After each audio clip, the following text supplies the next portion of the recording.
What's going on, everyone? My name is Under the Radar, and welcome to the NPA. This will be for week 1, the team builder against my good buddy Kres. She's bae. She's a really awesome YouTube content creator. I almost had English. She's a really great content creator and a really nice person. I strongly urge you all to go check out her channel. She is so sweet. She's one of the sweetest people I've ever met on YouTube. But I have to destroy her in week 1, and I feel really bad about it. I was supposed to play her in P4G, but we actually didn't get around to it because of unforeseen circumstances, and she left the league, and I played Papa C instead. However, I'm glad I finally get to play her because her team, in all honesty, I love Kres to death. Her team is not good on paper. It's really not.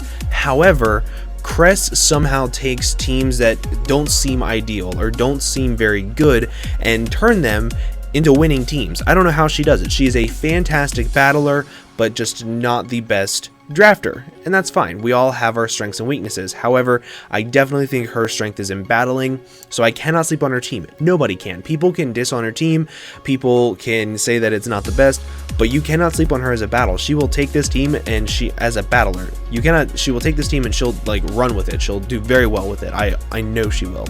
But speaking of her team, she has a very scary team in some aspects.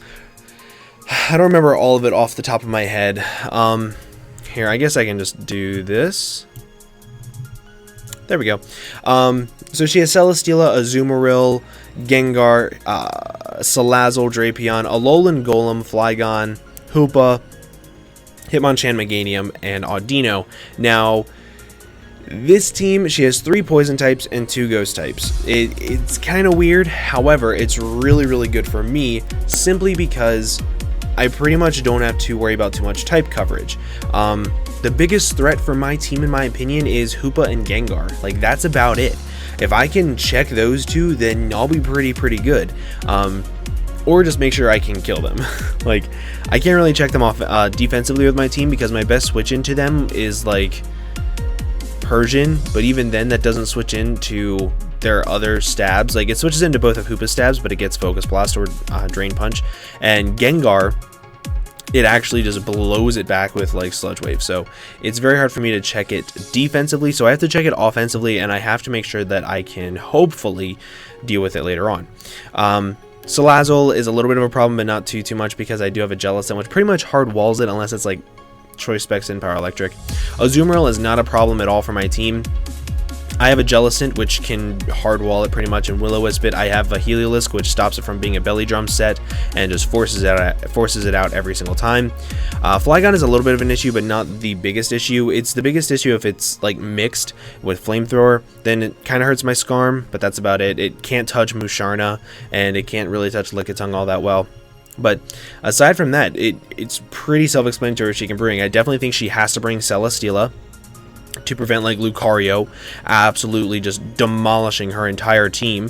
I think she has to bring Gengar or Hoopa, one or the other. Flygon, Salazzle. She wants to bring Hazard Removal, I would assume, so I would assume she'd bring Hitmonchan. And then I really think she's going to bring Alolan Golem. Alolan Golem is one of the biggest threats to my team, just because it can trap in my Skarm, which is terrifying, and it can also just nuke things on my team. I don't have a good switch in. I don't have a good electric resist that can also take earthquakes, because Nidoqueen is very weak to earthquake. So I have to make sure I keep Nidoqueen healthy with that in mind. Or just make sure I can like sack something off, bring it in, and force it out and kill it later on, because it's very slow. But now that you know what I think of her team and what I think it matches up against mine, I'm going to go ahead and I'm going to hop over to the team builder. And as you guys are going to see, the first thing on your screen is this Jellicent set. This Jellicent is so freaking important. It has enough speed to outspeed Adamant. Wait, hold up. Did I mess up the speed on that? Oh my god, I think I actually messed up the speed on that. Hold up.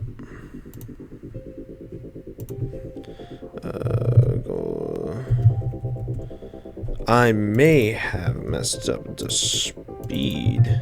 Yep, I messed up the speed. It's supposed to be this. That's what it's supposed to be. Luckily, I checked that. Now, I hate the fact that this bar is here. Whatever. That is enough speed to outspeed Adamant, max speed Alolan Golem, so I can always Will-O-Wisp it, and then I can take Thunder Punches because I do expect it to be Magnet Pull to trap in my Skarm. And I can always Will-O-Wisp it, take a Thunder Punch, Scald it, do a lot of damage to it, whatever I need to do. That bulk is enough to live as many hits as possible from the Flygon. I don't need any bulk in Special Bulk to take a hit from Salazzle, so that's really nice. This is also a lot of bulk, so I can live some hits from Azumarill. Knockoffs aren't going to do that much, and I also outspeed Adamant max speed Azumarill, so no, not Adamant max speed, I don't think. I think it's just like a lot of speed invested Azumarill. Yeah, I think that's what it is. Yeah, it's a lot of, like, she would have to run Adamant max speed in order to be able to outspeed me, and if she does that, I can live hits a lot easier, and I can take it out a lot easier with Heliolisk, as you see I have in the back. But it's pretty much there to sponge hits from Salazzle, Flygon, Azumarill if needed, and Will-O-Wisp is the biggest thing. If I can Will-O-Wisp Flygon, Azumarill, Celesteela, Drapion, or Hitmonchan, that gives the second Mon that you see on your screen a free setup, and I sweep her entire team. Like, I can actually 6-0 it. I've done it in practice games, so I know it's possible. Yeah, pretty big threat for her entire team, and I really, really like it. This Zardex spread is super important. It's enough speed to outspeed Timid, max speed Hoopa, because I don't want to run max speed just to speed tie with Flygon. It's completely unnecessary. So I have a lot of HP, a lot of defense. This allows me to take hits from pretty much everything. Celesteela's Uninvested Earthquake does about 38% max, so I can set up on that. Dragon Claw, Thunder Punch give me perfect coverage on her entire team. I can still hit everything and nuke everything really, really easily. And I have Roost for reliable recovery. It's really, really nice just to be able to know that I can Will-O-Wisp any of her physical Mons, and then instantly I can just go ahead and set up and sweep through her entire team.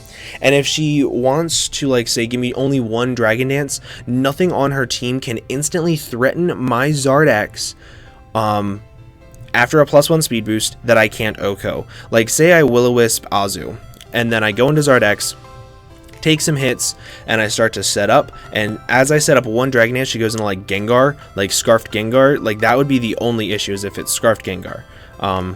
Scarfed Flygon doesn't OHKO me with anything aside from, like, Choice Banded Outrage, but then it's not Scarfed, and then I can outspeed and OHKO it.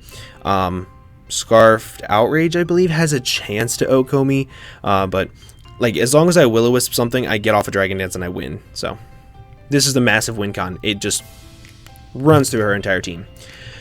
However, in order to support that, along with this Will-O-Wisp user, I really wanted hazards, so I'm bringing Skarm.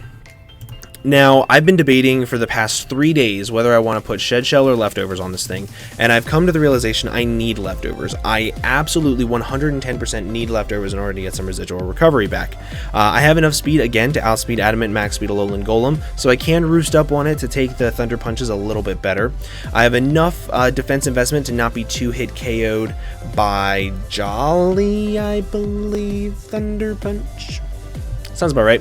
Also, Banded Azumarill can't 2-hit KO me. The rest in Spadef to ensure that Flygon's Flamethrower is a roll to 2-hit KO me if it's Choice Scarfed, and I have enough speed for Alolan Golem. 4 status moves, because her taunt users I can't stay in on anyway, aside from Drapion. Like, Salazzle, Gengar, and Hoopa all can OHKO me with, like, Thunderbolt. Or Fire Blast in Salazzle's case. So I need to be able to get this thing out.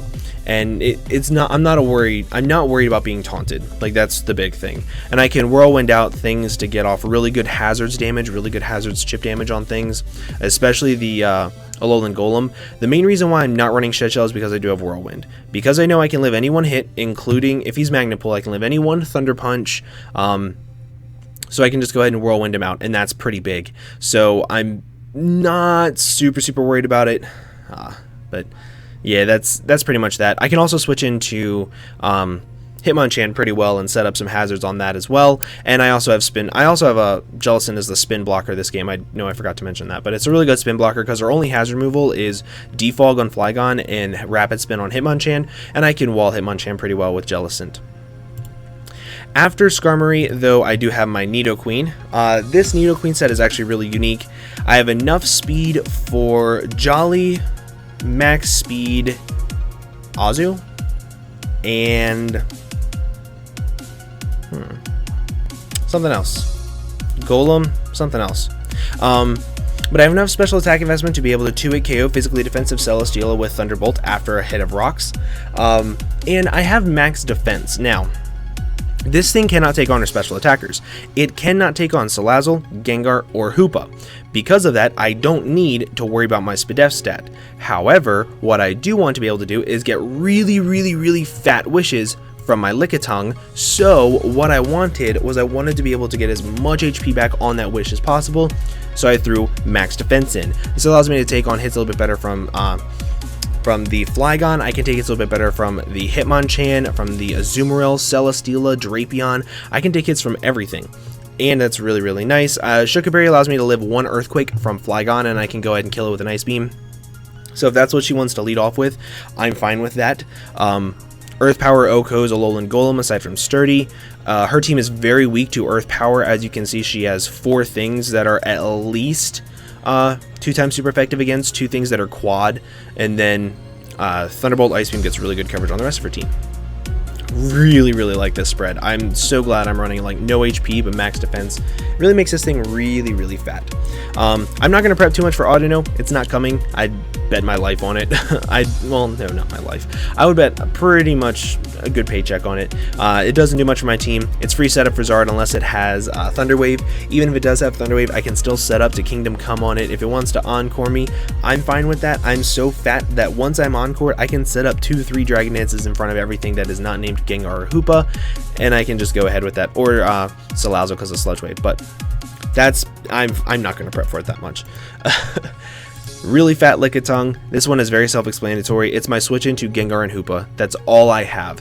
Fully SPDF with Wish, Protect, Knockoff, and Dragon Tail. Gives me fat wishes, gives me more phasing, gives me knockoff for Hoopa and Gengar, which is super nice. And I can also knock off things like Hitmonchan's Assault Vest if it wants to switch into it, like Choice Scarf on Flygon, things like that. Knockoff is going to be super important in this game, and I really like Lickitung. I like the way it works this game. The final mon is going to be, in fact, my Heliolisk. Choice Scarf Heliolisk is really big this game. It's a great late game cleaner. Because of the fact that I do have Hidden Power Ice, I have enough speed to outspeed Flygon.